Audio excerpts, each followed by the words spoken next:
पाणठेल्यावर police असल्याची भासवून कारवाईची भीती दाखवत पाणठेले चालकाकडून 10,000 रुपये घेतल्याचा प्रकार समोर आला आहे।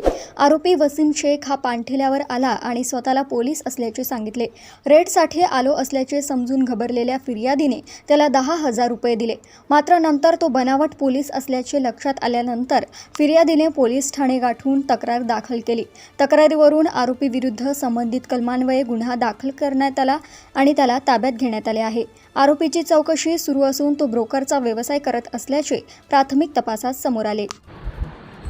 यामध्ये जो फिर्यादी आहे जिल्हा सावंतवाडी त्यांचा पाणठेला आहे।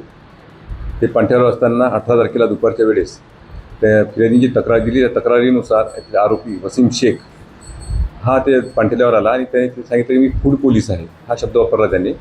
पण त्यामुळे या फूड डिपार्टमेंटचे किंवा पोलीस डिपार्टमेंटचे कोणते अधिकारी रेडला आलेले आहे त्याला वाटलं आणि त्याची स्थिती पाहून त्याला त्यांनी 10,000 रुपयाची मागणी केली। त्याची आम्ही तुमच्याकडे रेड करू या आधारावर फिर्यादीने घाबरून त्याला 10,000 रुपये दिले। त्यानंतर संध्याकाळी फिर्यादीला जेव्हा समजलं की हा कोणी नाही अशा प्रकारचा अधिकारी, त्यानंतर फिर्यादीने आपल्याकडे अप्रोच झाला। त्यानंतर त्यांनी दिलेल्या तक्रारीवरून आपण कलम 318, 319, 204, 205 BNS प्रमाणे गुन्हा नोंद करण्यात आला आहे। गुन्हा नोंद केल्यानंतर त्यापैकी आरोपीस ताब्यात घेतले आहे आणि गुन्ह्यासंदर्भात त्याची सविस्तर विचारपूस चालू आहे। आरोपी हा आपल्या रामसुंदर गावात आहे, कावरापेठ इथे राहणार आहे।